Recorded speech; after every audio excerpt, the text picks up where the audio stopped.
ಖುಷಿ ತಂದಿದೆ. ಡಿ.ಕೆ. ಸಾಹೇಬರ ನೇತೃತ್ವದಲ್ಲಿ ನಮ್ಮ ರಾಜ್ಯ ಎಲ್ಲ ಹಸಿರೆಸರಾಗಿ ಆಗುತ್ತೆ ಅಂತ ನಮಗೆ ಅನಿಸುತ್ತದೆ. ನಮ್ಮ ಜಿಲ್ಲೆಯ ಹುಲಿ ಈಶ್ವರ್ ಖಂಡ್ರೆ ಸಾಹೇಬರಿಗೆ ಕ್ಯಾಬಿನೆಟ್ ದರ್ಜೆ ಸಚಿವ ಸ್ಥಾನ ನೀಡಿದ್ದಾರೆ. ಎಲ್ಲ ನಮ್ಮ ಹೈಕಮಾಂಡ್ ಅವರಿಗೆ ಧನ್ಯವಾದಗಳು ಹೇಳಿ, ನಮ್ಮ ಸಾಹೇಬರು ಇನ್ನು ನಮ್ಮ ಜಿಲ್ಲೆಗೆ ಅಧಿಕ ಅಭಿವೃದ್ಧಿಯತ್ತ ಸಾಗಿಸ್ತಾರೆ ಅಂತ ನಮ್ಮ ನಂಬಿಕೆ ಇಟ್ಟು ನಮ್ಮ ಔರಾದ್ನವರಿಗೂ ಕೈ ಹಿಡಿದು ಎತ್ತುತ್ತಾರೆ ಎನ್ನುವ ನಮಗೆ ಭರವಸೆ ಇದೆ ನಮ್ಮ ಸಾಹೇಬರ ಮೇಲೆ. ಅದಕ್ಕಾಗಿ ನಾವೆಲ್ಲ ಕಾಂಗ್ರೆಸ್ ಕಾರ್ಯಕರ್ತರು ಒಟ್ಟಾಗಿ ಸಿಹಿ ಹಂಚಿ ಪಟಾಕಿ ಸಿಡಿಸಿ ಸಂಭ್ರಮಿಸಿದ್ದೇವೆ.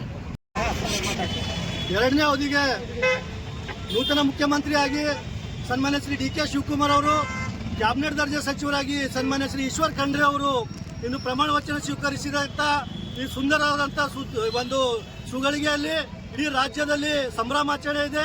ಅದರಂತೆ ನಮ್ಮ ಔರಾದ್ನ ಕರ್ನಾಟಕದ ಗಡಿಯಾಗಿರ್ತಕ್ಕಂಥ ಕಿರೀಟವಾಗಿರ್ತಕ್ಕಂಥ ಔರಾದ್ನಲ್ಲಿ ಕೂಡ ಸನ್ಮಾನ್ಯ ಶ್ರೀ ಈಶ್ವರ್ ಖಂಡ್ರೆ ಅವರಿಗೆ ಕ್ಯಾಬಿನೆಟ್ ದರ್ಜೆ ಸಚಿವ ಸ್ಥಾನಮಾನ ಎರಡನೇ ಅವಧಿಯಲ್ಲೂ ಕೂಡ ಕೆಲಸ ಮಾಡಲು ಅವಕಾಶ ಮಾಡಿಕೊಟ್ಟಿರ್ತಕ್ಕಂಥ ಕಾಂಗ್ರೆಸ್ ಸರ್ಕಾರಕ್ಕೆ, ಕಾಂಗ್ರೆಸ್ನ ಹೈಕಮಾಂಡ್ಗೆ ಮತ್ತು ಸರ್ಕಾರಕ್ಕೆ ಅಭಿನಂದನೆ ಸಲ್ಲಿಸುವ ಸಂಬಂಧ ಔರಾದ್ ತಾಲೂಕಿನ ಕಾಂಗ್ರೆಸ್ ಕಾರ್ಯಕರ್ತರ ಮುಖಾಂತರ ಇಂದು ನಾವು ಸಂಭ್ರಮಾಚರಣೆ ಮಾಡಿದ್ದೇವೆ.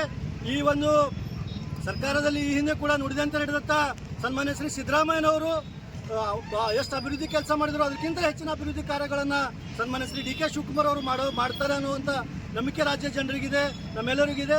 ಹಾಗಾಗಿ ನಾವೆಲ್ಲರೂ ಒಂದು ಕೂಡ ಸಿಹಿ ಹಂಚಿ ಪಟಾಕಿ ಸಿಡಿಸಿ ಔರಾದ್ನಲ್ಲಿ ಸಂಭ್ರಮಾಚರಣೆ ಮಾಡಿದ್ದೇವೆ. ಹಾಗಾಗಿ ಪಕ್ಷದ ಎಲ್ಲ ವರಿಷ್ಠರಿಗೆ ನಾವು ಈ ಮುಖಾಂತರ ಅಭಿನಂದನೆ ಸಲ್ಲಿಸ್ತೇವೆ.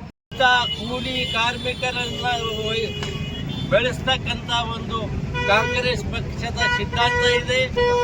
ನಾವು ಎಲ್ಲರೂ ಕರ್ನಾಟಕದ ಪ್ರತಿಯೊಬ್ಬ ಮೂಲೆ ಕಾರ್ಯಕರ್ತರು ಡಿ.ಕೆ. ಶಿವಕುಮಾರ್ ಸಾಹೇಬರಿಗೆ ಒಳ್ಳೆಯ ಆರೋಗ್ಯ ಮತ್ತು ಅಧಿಕಾರ ಏನು ಬಂದಿದೆ ಸರ್ವರಿಗೆ ಸಮ ಹಂಚಲಿ ಅಂತ ಸರ್ಕಾರಕ್ಕೆ ನಾವು ತಿಳಿಸುತ್ತಾ ಎಲ್ಲರೂ ಇವತ್ತಿನ ದಿವಸ ಖುಷಿಯಿಂದ ನಮ್ಮ ಜಿಲ್ಲೆಯ ಧೂರಣ್ಯ ನೇತ,